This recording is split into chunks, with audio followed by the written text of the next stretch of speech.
Første verdenskrig startede den 1. august 1914. Bevægelseskrigen på Østfronten var en del af landkrigen. Landkrigen var den del af Første verdenskrig, som blev udkæmpet på land. Der var 2 alliancer under Første verdenskrig.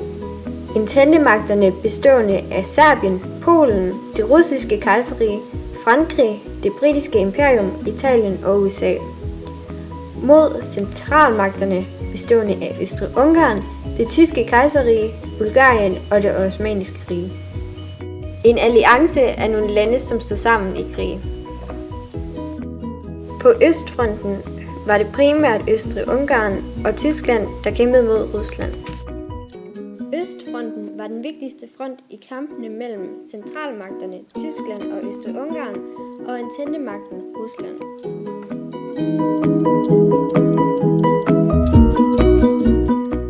Østfronten omfattede store dele af Østeuropa. Efter at Rumænien kom med i ententemagterne, strakte den sig fra Baltikum til Sortehavet. Krigen på Østfronten var en bevægelseskrig, som i modsætning til skyttegravskrigene på Vestfronten bevægede sig rundt og erobrede land.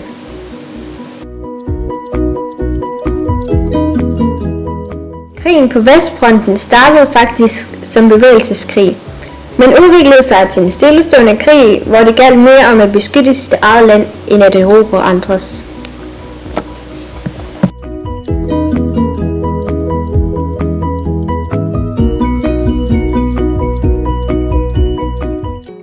De 2 mest kendte kampe på Østfronten er slaget ved Tannenberg og de Masuriske søer.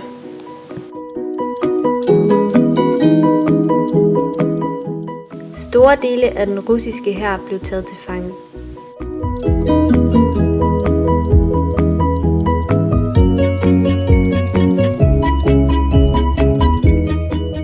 Under Tannenbergslaget døde 50.000 folk. Ud af dem var 20.000 tyske og 30.000 russiske. Kampen varede fra den 26. august 1914 til 29. august 1914. Selvom Rusland havde 3 gange så mange soldater som Tyskland, vandt Tyskland.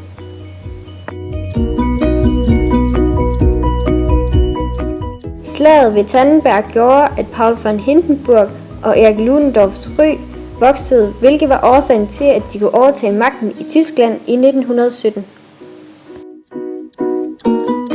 Paul von Hindenburg var tysk hærfører og chef for den tyske generalstab, hvilket er en af de højeste dele af hæren.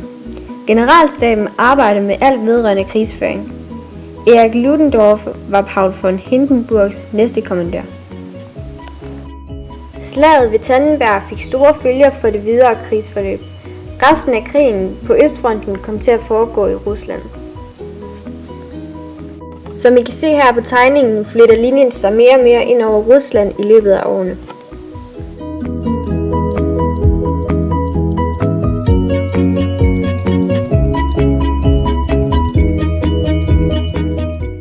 Ved de Masuriske søer var der 2 store slag. Det første den 9. til 14. september 1914, og det andet den 7. til 21. februar 1915.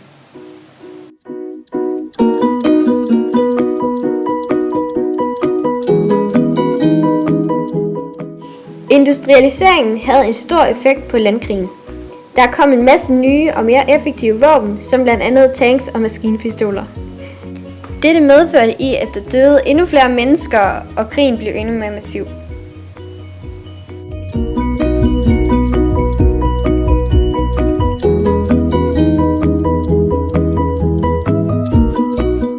Første verdenskrig sluttede den 11. november 1918. Det var ententemagterne Serbien, Rusland, Frankrig, Storbritannien, Italien og USA, som vandt Første verdenskrig.